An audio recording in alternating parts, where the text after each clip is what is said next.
With our World Confectionery Conference scheduled for September 2022, we catch up with one of our keynote speakers, Francesco Tramontin of Ferrero. We discuss a number of major topics facing the industry, including sustainability for the cocoa and wider confectionery sector.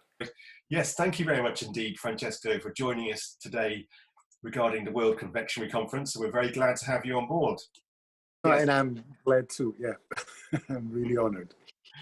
No problem at all, but as a starting point, it would be great if you could kindly explain your role now with Ferrero, which you've taken up recently, which has been quite a big change for you. It is a big change, and it's not, because as you know, I've basically worked in the same sector for many years. So on one side, I continue my passion for the confectionery sector. So I largely stay in the same field, but then take on this new project and role, which is a dual role. So I've taken on Ferrero's European Affairs department and team here in Brussels, with the project of making it a global center of competence. That's the way we call it, on public policy and institutional affairs, which means helping the company deal with external stakeholder in a coherent way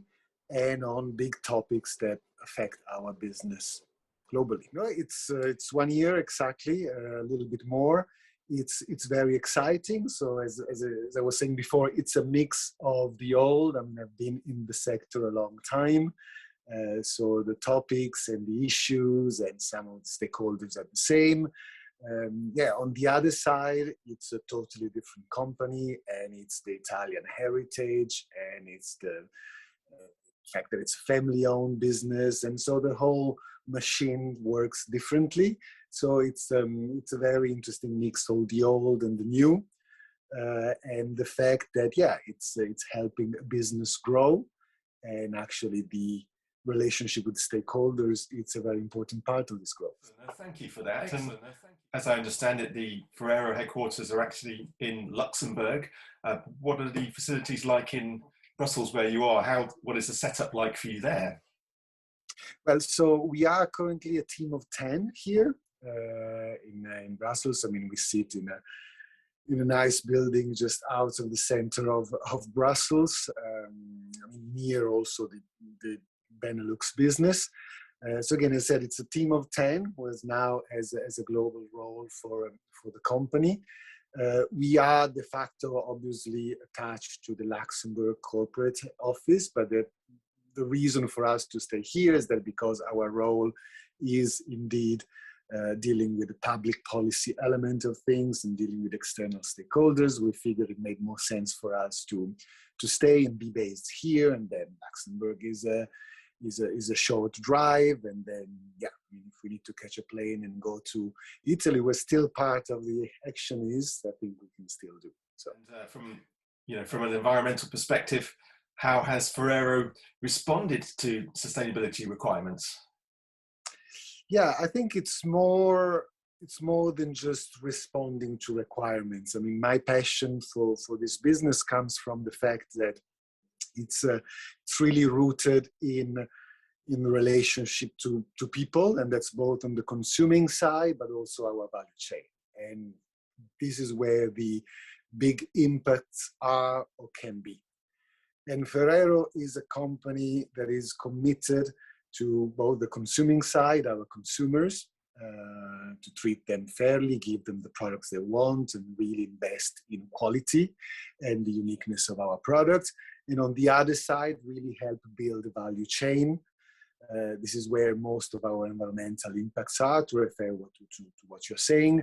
And Ferrero is really looking at some of our key ingredients, such as cocoa, hazelnuts, palm oil. I mean, Ferrero has built very solid programs, integrated supply chain, and work with suppliers that really respond to this journey of managing these impacts. Now, as you know, I mean, the debate is very high on the agenda in Brussels. So I think we have the good news of a European policy framework, at the very least, that will help us really deal with those with those issues and some of these impacts consistently. And so, yeah, we are looking with interest in this intersection of our programs and the policy environment.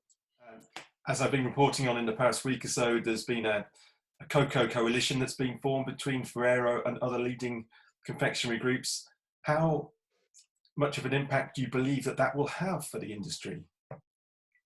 Well, the coalition in itself, I think it serves the purpose of expressing a positive business and NGO voice towards the upcoming regulatory framework. So we've been saying that we actually welcome this framework. As I was saying before, companies like Ferrero have been investing a lot in the past years in building this value chain, integrating our supplies of key ingredients, and then starting to manage some of these impacts. The fact that a regulatory framework will be established will help us build a level playing field and somehow coordinate those impactful investments that companies are doing and align it with important stakeholders in civil society. So we think it's good news that these pieces of legislation are being proposed. Obviously, the devils will be in details of what the rules are. I mean, we start to see them now, and we are very keen to get to work. And that's the latest announcement of the coalition was exactly in that sense, to start going into details of what we believe it would work. Oh, thank you for that. And just boiling it down to the real heart of the issue, why sustainability really matters for the industry. You know, how important do you feel it is that some real continued progress is made on major issues like child labour and due diligence that are affecting the industry? But because these issues you're mentioning are kind of symptoms of something we need to address, which is ultimately the sustainability of our value chain, which needs to be addressed to enable a sustainable growth. So back to what I mentioned before, it's really about the people we deal with. And at the end, at both ends of the spectrum is the consumers and the farmers. And we rely on both. And we are somehow in the middle. And we need to sustain that connection with growth. Unless we solve those issues, and we solve them with at-scale solutions. So it's not just about securing our own company's value chain. Otherwise, kind of the growth of the sectors will not be sustained. And do you feel that some genuine progress has been made in the past couple of decades, that companies have been putting in programs like Ferrero's? I think it's quite striking, the progress in terms of the visibility and transparency we built, some of the control mechanism that companies like Ferrero have built on their value chain. I mean, today, if you look at the way we can trace our cocoa, for example, and map it, and the way we work with our own suppliers, the way we work with certification standards, I think that is truly unique. I think that gives a good basis to really address those issues. Have those issues been solved? Not yet. And that's why we need scaled up solutions that only policy intervention can help us make. And that brings back to what is the potential of these announcements we are making, for example, in cocoa, is really to start build that vision about how wide policy-driven solutions can help us address those issues that are bigger than our company value chain, as big as we are. Also in Brussels, where you are, there's Calabisco, which you've played a strong part in. So how do you feel being about playing your role with Calabisco there? I think most of the topics I've talked about, and if you think about the farm to fork and the upcoming policy, I would say beyond the sustainability and value chain element, I think they affect us uniquely as a sector. I mean, obviously they affect the food industry overall, but then if you look at specific impacts of the upcoming regulation, being on the consumer side, on the supply chain side, on the production side, is really, I think, a sector approach that will inform us what good regulation looks like. And you know, this farm to fork will cover all the elements. So I think it's really today essential that we come together as a sector and figure out really what good rules mean for us. And then we positively advocate for that, which is what I more or less plan to talk about at your conference. Yes. Fantastic. So obviously regarding the conference, it's obviously coming up in September 2022. We put a lot of planning into it. So how are you feeling about being involved for that? So I'm very flattered. I think the sector voice in the policy debate is extremely important. And I think it's a particularly good moment to take stock of seeing where we are, especially in terms of the EU policy proposals on farm to fork and the Green Deal and beyond, and see what's the unique impact on the sector and what really the sector should focus on in terms of addressing this impact.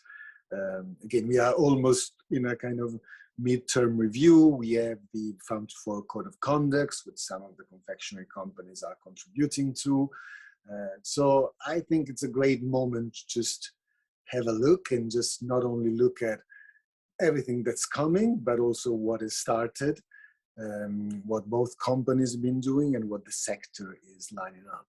Absolutely, thank you for that. And just linked to that, I've been writing a lot about due diligence, and the subject you are very passionate about as well, and that's hopes that will happen through the EU, but there's been some delays this year. Are you hopeful that the EU will eventually adopt frameworks?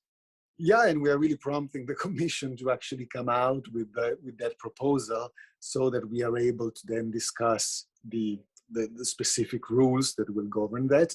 I mean, the way we've always presented it as a coalition was a mix of rules like the one that have been just published on deforestation, for example, and the wider due diligence and transparency that will give. I think we are very keen on the combination of the two. And so it is a pity that that's being delayed, because I mean, the sooner we'll start discussing those specific rules, the sooner we'll get a workable framework, hopefully. Excellent. Well, here's hoping that does come to pass, because I think the original legislature was due to be put forward in June, and was then October, and now just hearing it's an indefinite period into next year, probably. Yeah. In the meanwhile, actually, obviously some countries are going ahead or already have their legislation. As companies, we have our own due diligence system.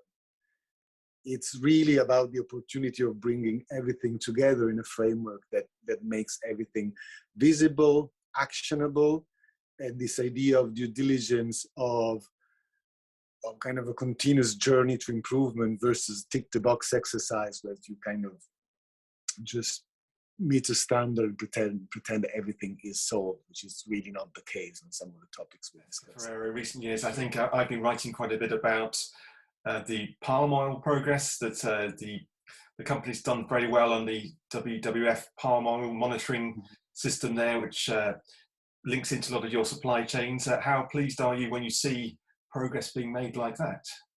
Yeah, and as I was saying before, this is basically the result of a year-long investment, where basically Ferrero started using different tools that are complementary to each other. So it starts with standards and certification, but then traceability, then more recently kind of a charter that basically outlines the way we work with our suppliers and the expectation, and then on top of it, the satellite monitoring. And that's why I'm saying the next level is kind of scaled up concerted solutions that will really address the cross-cutting topics like deforestation or other type of social issues. So we are pleased, but we are pleased because we feel a bit ahead of the game, but being ahead of the game, we see what's next. And actually we think that that policy framework could really help us. Very good point indeed. And just coming back to your own career, as you said earlier, you've had some very wide experiences. What drew you to becoming involved with the confectionery sector in the first place?